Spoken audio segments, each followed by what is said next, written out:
আসসালামু আলাইকুম রহমতুল্লাহি ওবরকাতুহ। সুপ্রিয় দর্শক শ্রোতাবৃন্দ, স্বাগত জানাচ্ছি ছোট্ট একটু ভিডিও দেখার জন্য। কয়েকদিন আগে আমি একটি ভিডিও তৈরি করেছিলাম যে আমার প্রত্যাশার কথা, আমার ডিজায়ার অ্যাসপাইরেশনের কথা, যে কেমন দেখতে চাই আমি আমার এই দেশটাকে।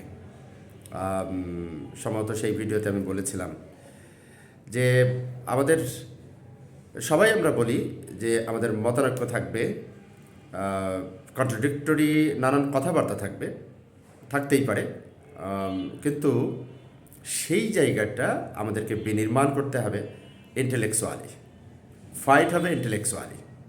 এখন যে যুগ, সেই যুগটা যেটা এখন আমরা সেই আসলে আগের জায়গায় ফিরে যেতে চাই না। মাসল পাওয়ার, শক্তি প্রদর্শন, এখন লড়াই হবে জ্ঞানের লড়াই, বুদ্ধিবৃত্তিক লড়াই। সেই লড়াইয়ে যারা জিতবে তাদের সাথেই মানুষ থাকবে। তো খুবই আশার কথা।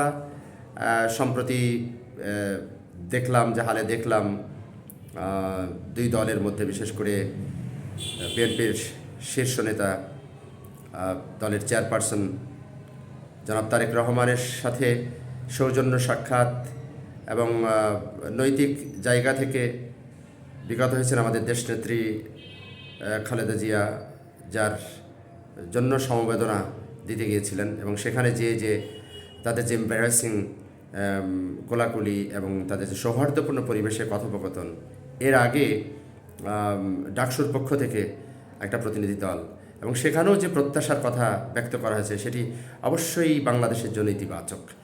এবং এইভাবেই বাংলাদেশটা এগিয়ে যাক, যার যার জায়গা থেকে সবাই এগিয়ে যাক, এমনটি আমরা প্রত্যাশা করি।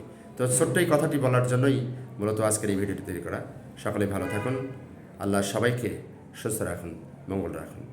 আগামীর বাংলাদেশ, সেই বাংলাদেশ হবে সৌহার্দ্যপূর্ণ, সম্প্রীতির বাংলাদেশ, এবং সবাই আমরা জ্ঞানভিত্তিক এমন একটা দেশ গড়ে তুলব, যে দেশে সবাই আমরা সুখে শান্তিতে বসবাস করব।